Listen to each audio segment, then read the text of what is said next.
लेकिन सबसे पहले आप चैनल को सब्सक्राइब करो, बेल आइकन को प्रेस करो ताकि आपको आने वाली हर वीडियो का नोटिफिकेशन मिल जाए। Variants of simplex method in this section. अच्छा, इस मेथड में हम सिंप्लेक्स मेथड के वेरिएंट्स पढ़ेंगे और यहाँ पे इसके सबसे पहले आप डेफिनेशन कर लें। ये complication encountered in application of simplex method and how they are resolved are called variants of simplex method। ठीक है, ये हमारे पास इसकी डेफिनेशन कर लें, उसके बाद हम इसके वेरिएंट्स पढ़ेंगे।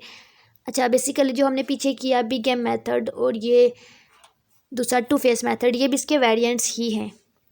अच्छा, इसके डिफरेंट वेरिएंट्स हैं, यहाँ पे देखें। Minimisation, inequality in wrong direction, degeneracy, unbounded solution, multiple solution, non existing feasible solution on unrestricted variable. ठीक है, तो आज के टॉपिक में हमने जो कवर करना है वो है minimisation, inequality in wrong direction और डीजेनरेसी। तीनों टॉपिक हमने आज के टॉपिक में कवर करने। तो फर्स्ट मिनिमाइजेशन देख लेते हैं। अच्छा, मिनिमाइजेशन में क्या करते हैं, यहाँ पे इसको रीड आउट करते हैं सबसे पहले। Sometimes we come across problem in which objective function has to be minimized instead of maximizing। अच्छा देखें, यहाँ पे हम कर रहे हैं वेरिएंट्स ऑफ सिंप्लेक्स मेथड। तो यहाँ पे देखें, सिंप्लेक्स मेथड में बेसिकली हम करते क्या है, जो हमारे पास ऑब्जेक्टिव फंक्शन होता है उसको हम मैक्सिमाइज़ करते हैं। ऑब्जेक्टिव फंक्शन क्या होता है, ये हमारे पास जो फर्स्ट वाला होता है। यहाँ पे ये देखिए एग्जांपल में, ये जो हमारे पास फर्स्ट इक्वेशन होती है ये, ठीक है, इसको हम जब सॉल्व आउट करते हैं ऐसे, यहाँ पे ये जो इक्वेशन बनती है इसको हम कहते हैं ऑब्जेक्टिव इक्वेशन। और जब यहाँ पे पुट करते हैं तो ये सारे फंक्शन किसके ऑब्जेक्टिव फंक्शन है, ठीक है, फर्स्ट इक्वेशन के। तो कह रहे हैं हमारे पास अगर ऑब्जेक्टिव फंक्शन क्या है, अच्छा कहते हैं कि ऑब्जेक्टिव फंक्शन हमारे पास सिंप्लेक्स मेथड में मैक्सिमाइजिंग होते हैं। ठीक है, लेकिन यहाँ पे क्या कह रहे हैं, मिनिमाइजेशन कह रहे हैं। तो जब सिंप्लेक्स मेथड के वेरिएंट में मिनिमाइजेशन करेंगे तो इसको क्या करेंगे, मिनिमाइज करेंगे। यहाँ पे देखिए, this situation can be tackle easily of two way. One is to make the following minor change in simplex method. तो इसके लिए आपने क्या करना है, सिंप्लेक्स मेथड में एक छोटी सी चेंज करनी है। The new intrigued basic variable should be non basic variable. कह रहे हैं जो हमारे पास नया बेसिक वेरिएबल आएगा, ठीक है, उसको हम क्या करेंगे, उसको नॉन बेसिक वेरिएबल कंसिडर करेंगे। और इसके बाद नेक्स्ट टू, बस आपको ये पता होना चाहिए। यहाँ पे देखें, हमारे पास कोई भी फंक्शन होगा, ठीक है, यहाँ पे देखें कोई भी फंक्शन होगा एफ समथिंग वाट एवर, तो उसमें हमने करना क्या है, उसमें अगर मिनिमाइजेशन करनी है तो उसके साथ हमने क्या करना है, ये देखें, ये इक्वल टू मैक्सिमाइजेशन। हम मैक्सिमाइजेशन में माइनस एम करते थे ना, तो फंक्शन के साथ माइनस मल्टीप्लाई कर देंगे। तो ये क्या कह रहे हैं, subject to set of constant is completely equivalent to maximising function. यानी कि ये जो हमारे पास फंक्शन गिवन था, ये इसको हमने माइनस के साथ मल्टीप्लाई करना है, ठीक है। और ये देखिए यहाँ पर एग्जांपल दी गई है कि हमारे पास z is equal to 5x plus 7x2 minus 8x3 कोई भी इक्वेशन गिवन थी, और इसको अगर हमने मैक्सिमाइजिंग फंक्शन के इक्वेट करना है तो हमने यहाँ पे क्या करना है, माइनस से मल्टीप्लाई कर देना है, साइन चेंज हो जाएंगे, ठीक है। यानी कि अगर हम फंक्शन को मिनिमाइज़ करना चाहते हैं, कम करना चाहते हैं, तो हम क्या करेंगे, मैक्सिमाइज़ करेंगे। तो मैक्सिमाइज़ के लिए माइनस एम करते हैं, ठीक है। ये देखिए हमारे पास कोई भी, ये देखिए फंक्शन इक्वेशंस गिवन है, उसमें जो फर्स्ट इक्वेशन है जी वाली, उसको हम चेंज करें, ठीक है, और उसके ऑब्जेक्टिव फंक्शन को हम क्या करें, अगर हमने मिनिमाइज़ करना है, ठीक है, मिनिमाइजेशन करनी है, तो हम माइनस कर देंगे। आप यहाँ पे देखें next, inequality in wrong direction. इसका क्या मतलब है, इसका ये मतलब है कि जो हमारे पास इक्वेशन गिवन होंगी क्वेश्चन में, ये देखें यहाँ पे कुछ सिंबल्स है ना, ये देखें constants less than equal to, greater than equal to या इक्वल टू, ठीक है। कह रहे हैं हमारे पास ये इनका क्या काम है, यहाँ पे जब हम मिनिमाइजेशन करेंगे, जब हम इसको इक्वेशन को माइनस से मल्टीप्लाई करेंगे तो अंदर साइन चेंज हो जाएंगे। जब भी हम माइनस से मल्टीप्लाई करेंगे साइन चेंज होंगे, तो हमारे पास ये जो सेंटर वाले सिंबल होंगे ये सारे ये चेंज हो जाएंगे। अगर इनका फेस ऐसे है तो माइनस करने के बाद मल्टीप्लाई हमारे पास सिंबल ऐसा हो जाएगा, ग्रेटर देन लेस देन। अगर ग्रेटर देन है तो फिर लेस देन हो जाएगा। ठीक है, बेसिकली ये कहना चाह रहे हैं यहाँ पे। ज़ाहिर है फिर यहाँ पे जब ये चीज़ चेंज हो जाएगी, ये चीज़ चेंज हो जाएगी इनकी डायरेक्शन, तो हमारे पास मेथड चेंज हो जाएगा। ज़ाहिर है हम इन्हीं को देख के लगाते हैं ना, ऐड करते हैं S1 S2 या सब्ट्रैक्ट करते हैं। लेक्चर 23 में डिटेल में बताया था ना मैंने कि इनइक्वालिटी को इक्वालिटी में कैसे चेंज करते हैं, तो वहाँ पे ये आपने अप्लाई करना है। जब आपको कहा गया हो अप्लाइंग इनक्वालिटी इन रॉन्ग डायरेक्शन है, क्वेश्चन में गिवन हो। ठीक है, आप यहाँ पे देखिए इन्होंने एक एग्जांपल दे दिया है, यहाँ पे कोई भी एग्जांपल दे दिया 2x + 5y। तो यहाँ पे जब हमने इसको माइनस से मल्टीप्लाई किया, यहाँ पे देखें तो हमारे पास पहले तो इसका फेस ऐसे था, अब इसका फेस चेंज हो गया है, लेस देन हो गया। पहले ग्रेटर था अब लेस हो गया है। तो कह रहे हैं इससे हो सकता है आपके पास देखें राइट हैंड साइड पे 18 था, तो यहाँ पे राइट हैंड साइड पे -18 आ गया। ये देखें टॉप पे माइनस। तो अब जब माइनस, आपको ये बात मैंने लेक्चर 23 में बता दी थी कि जब हमारे पास राइट हैंड साइड पे इक्वेशंस में माइनस आ जाए या जी की वैल्यू माइनस निकल आए तो हमारे पास सोल्यूशन क्या हो जाता है, इनफिजिबल हो जाता है। तो इनफिजिबल सोल्यूशन को हम क्या करते थे, फिजिबल सोल्यूशन बनाते थे। अब हम लोगों ने क्या करना है, इसको फिजिबल बनाना है। तो फिजिबल बनाने के दो मेथड हैं। लेक्चर 23 में एम टेक्निक मेथड बताया था और लेक्चर 24 में टू फेस मेथड। तो इन दोनों में से कोई भी आप यूज़ करके इसको सॉल्व आउट कर सकते हो। अच्छा, आपने क्या किया यहाँ पे मैं आपको दोबारा अगेन रिवाइज करवा देती हूँ। मैक्सिमाइजेशन में हमने किया क्या, हमारे पास कोई भी एग्जांपल गिवन है, ठीक है, इसकी एग्जांपल यहाँ पे यही कंसिडर कर लेते हैं। हमने सबसे पहले वही लेक्चर 23 के अकॉर्डिंग इनइक्वालिटी को इक्वालिटी में चेंज करना है और जी वाली इक्वेशन को हमने यहाँ पे माइनस से मल्टीप्लाई करना है बोथ साइड पे। तो यहाँ पे इक्वेशन को जब हमने मल्टीप्लाई किया तो हमारे पास साइन चेंज हो जाएंगे और राइट हैंड साइड पे माइनस आ जाएगा, इनफिजिबल बन जाएगा। फिर उसको वैसे ही दोनों मेथड में से कोई भी मेथड यूज़ करके अपने फिजिबल बनाना है। तो उसके लिए आप करते क्या हो, सबसे पहले वही टेबल ड्रा करते हो और ये सारा कुछ, फिर नंबर ऑफ इटरेशन फाइंड करते हो। इसी तरह अगर आपको कहा गया इनइक्वालिटी इन रॉन्ग डायरेक्शन, तो वही बात बता रहे हैं कि जब आप माइनस से मल्टीप्लाई करोगे तो आपके पास इनके कॉन्स्टेंट्स चेंज हो जाएंगे, लेस देन ग्रेटर देन और ग्रेटर देन लेस देन में कन्वर्ट हो जाएगा। ठीक है, और राइट साइड पे नेगेटिव आ जाएगा जिससे सोल्यूशन इनफिजिबल होगा। तो इसको हम फिजिबल बनाएंगे बाय यूजिंग एम मेथड और two phase method. Next topic है type for leaving basic variable, यानी कि डीजेनेरेसी।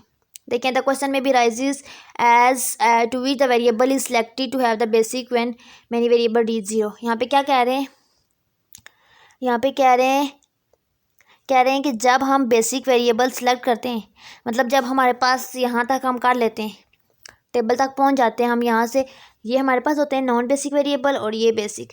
तो इन दोनों में से हमने करना क्या होता है, यहाँ से इन तीनों में से कोई भी एक यहाँ पे आएगा कॉलम और इन दोनों में से एक कोई यहाँ पे आएगा, आपस में इंटरचेंज होते हैं। तो कह रहे हैं जब हमारे पास यहाँ पे हम सिलेक्ट कर लेते हैं, हम लोग सेलेक्ट करते हैं कौन सा बेसिक वेरिएबल जो है नॉन बेसिक में जाएगा और वेरिएबल रीच एज 0। ठीक है, इसका क्या मतलब है, यानी कि रेशियो कॉलम में हमारे पास इक्वल वैल्यू जब आ जाती हैं तो entering basic variable is being change. जो बेसिक वेरिएबल जो चेंज हो रहा होता है, इंटर हो रहा होता है दूसरी साइड पे, वो चेंज हो जाता है। Thus there is a tie between or among the leaving basic variable, यानी कि जो वेरिएबल लीव कर रहा है, जो वेरिएबल अपना कॉलम चेंज कर रहा है, ठीक है, उनके दरमियान में टाई बिटवीन देम। ठीक है, उसके बाद of course the tie can be broken arbitrarily. अच्छा, टाई को हम तोड़ भी सकते हैं। This leads in next iteration, फिर हम नेक्स्ट इटरेशन में जाएंगे the basic variables to take value 0। तो वहाँ पे बेसिक वेरिएबल की वैल्यू हम 0 ले लेंगे। In which case the solution is said to be generate. इस टाइप का सोल्यूशन जो हमारे पास होगा इस टाइप के मेथड से, उसको हम कहते हैं डीजेनरेट। नेक्स्ट हमारे पास यही एग्जांपल गिवन है, वही इनइक्वालिटीज़ को इक्वालिटी में किया अकॉर्डिंग टू लेक्चर 23। फिर टेबल बनाया, टेबल में हमने जो जो इक्वेशन सेलेक्ट की सारी, यहाँ पे ये वाली, ये जो ऊपर चारों है ना, ये इनके कोफिशिएंट लिखे, बेसिक वेरिएबल लिखे, नंबर ऑफ़ इक्वेशन। हमारे पास 4 थे तो 0 से 3 तक हमने 4 को नेमिंग दी। फिर हमने यहाँ पे इनकी राइट साइड लिख ली। नेक्स्ट यहाँ पे देखें इन्होंने फिर क्या किया है, इन्होंने किया ये है कि यहाँ से पिवट, हमने बेसिक पिवट कॉलम सेलेक्ट करना है। तो यहाँ पे देखें, यहाँ से या तो एक्स से सेलेक्ट कर सकते हैं या वाई से। तो यहाँ से कौन सा सेलेक्ट होगा, -5 वाला जो ग्रेटर नेगेटिव होगा, जिसका पहला एलिमेंट। तो यहाँ देखें -5 ग्रेटर है और नेगेटिव भी है, तो ग्रेटर नेगेटिव -5 सेलेक्ट किया।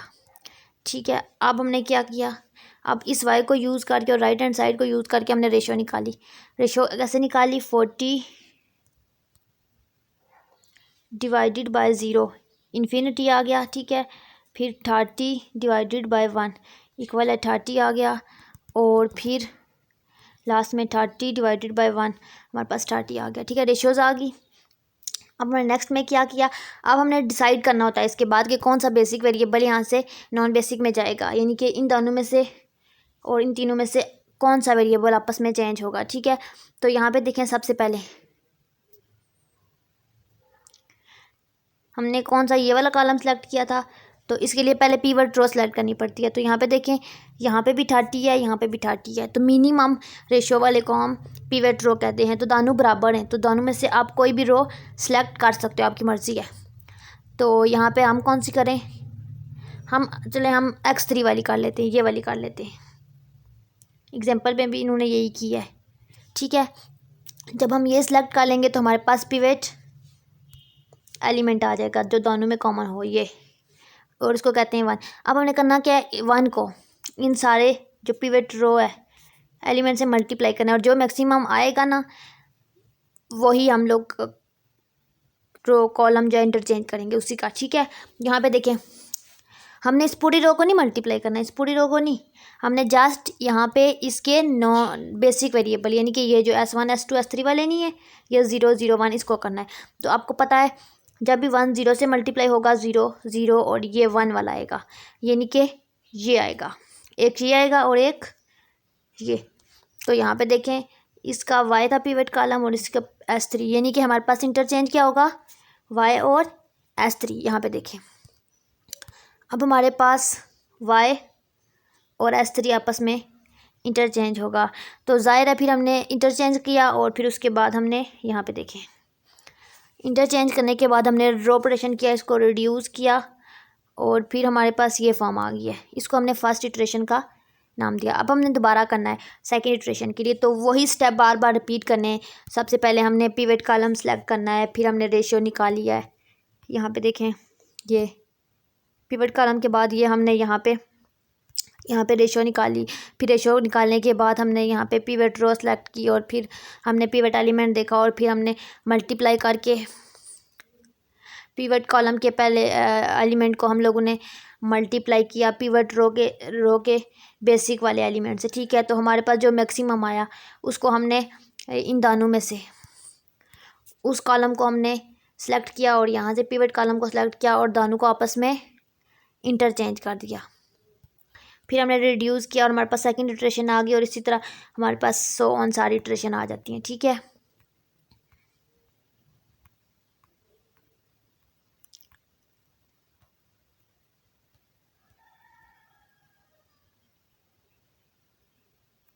ये देखें क्या कह रहे हैं, ये नोट आपने करना है।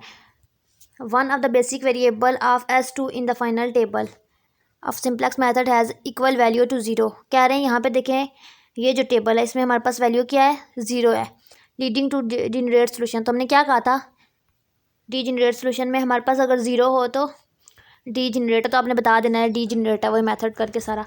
यहाँ पे देखें ना, बताया था ना, यहाँ पे कहीं ने बताया था कि 0 होगा, ये शुड बी 0। ठीक है, कह रहे हैं कि लीविंग द बेसिक वेरिएबल, वही ये बेसिक वेरिएबल है सारे S1 S2 S3, तो इनमें से कोई भी जो एलिमेंट 0 हो तो उसको कहते हैं। इसी तरह हमारे पास ये एग्जांपल खत्म हो गया। In the above table indicate the basic variable x to 0, बस इसको छोड़ दें। टेम्पररी डीजेनरेट सोल्यूशन, इसमें क्या करना है, हमें एग्जांपल दी गई है, यहाँ पे देखें इक्वेशंस दी गई हैं और ये मिनिमाइज़ के लिए कहा गया है और ये सब्जेक्ट टू। तो वही हमने रूल अप्लाई करके लेक्चर 23 के स्लैक वेरिएबल ऐड किया, आर्टिफिशियल सारा कुछ। तो हमने इक्वेशन को इक्वालिटी में कन्वर्ट किया। नेक्स्ट स्टेप में हमने किया क्या, अगर आपको ये समझ नहीं आ रही कैसे इक्वालिटी में कन्वर्ट किया तो आप लेक्चर 23 देखें। यहाँ पे देखें इन्होंने क्या इक्वेशन नंबर, यहाँ पे टॉप से bottom equation number, basic variable select किए, कोफिशिएंट ऑफ जी, सारे जितने भी हमारे पास इक्वेशन में कोफिशिएंट थे सारे लिखे और अब हमने इनको इक्वेशन के साथ कंपेयर किया। ये देखें इन चारों इक्वेशन को हमने यहाँ पे कोफिशिएंट के साथ कंपेयर किया और इनके कांस्टेंट यहाँ पे लिख दिए, ठीक है, कोफिशिएंट लिख दिए। उसके बाद हमने क्या किया, यहाँ पे देखा पिवट कॉलम कौन सा है। तो यहाँ पे देखें नॉन बेसिक वेरिएबल यानी कि एक्स और वाई में से देखना है पिवट कॉलम। तो यहाँ पे पिवट कॉलम देखने के लिए क्या करते हैं, माइनस साइन और ग्रेटर। तो यहाँ पे देखें एक्स और वाई में से ग्रेटर कौन सा है, पहले वाला -2 है और साथ माइनस है। तो पिवट कॉलम हमारे पास यहाँ पे एक्स वाला सिलेक्ट हो गया, ठीक है। अब हमने क्या करना है, राइट हैंड साइड, ये जो है राइट हैंड साइड के एवरी एलिमेंट को हमने एक्स के कॉलम के एवरी एलिमेंट के साथ डिवाइड करना है। तो जब हमने डिवाइड किया तो हमारे पास ये रेशियो आ गई है। ये देखें यहाँ पे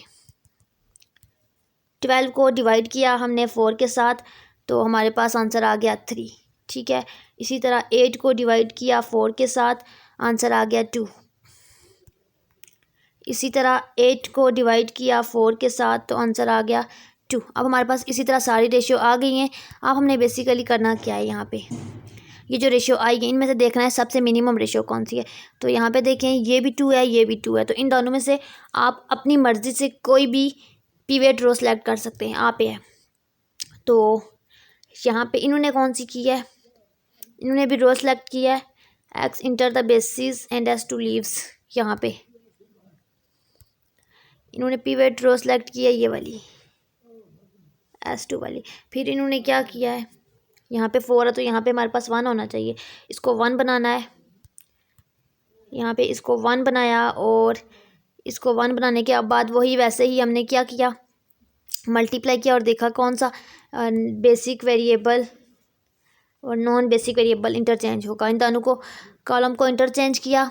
इंटरचेंज करने के बाद हमने जो लिखा उसको कहा फर्स्ट इटरेशन। इसी तरह करते करते हमने सारी इटरेशन फाइंड आउट कर ली। अच्छा, note at the solution in first iteration is degenerate while the solution in second and final iteration is not degenerate, hence the problem is temporarily degenerate। यानी कि अगर हमें कोई प्रॉब्लम दी जाए और पूछा जाए डीजेनरेट है या नहीं तो आपने बताना है। तो ये क्या कह रहे हैं, जो फर्स्ट इटरेशन है यहाँ पे हमारे पास 0 आ गया है, यहाँ पे देखिए 0 आ गया है तो हम इसको डीजेनरेट कह सकते हैं। लेकिन हमारे पास सेकंड वाली इटरेशन में 0 नहीं आया यहाँ पे, तो हम क्या कहेंगे, अब हमसे पूछ रहे हैं ओवरऑल जो ये हमारे पास क्वेश्चन है, ये जो है हमारे पास प्रॉब्लम है वो डीजेनरेट है या नहीं। तो हम कैसे बताएंगे, हम कहेंगे टेम्पररीली, यानी कि है भी और नहीं भी। मतलब टेम्पररी का मतलब होता है आर्जी। बस आज का टॉपिक यहाँ पे एंड करते हैं, नेक्स्ट टॉपिक में हम ये करेंगे।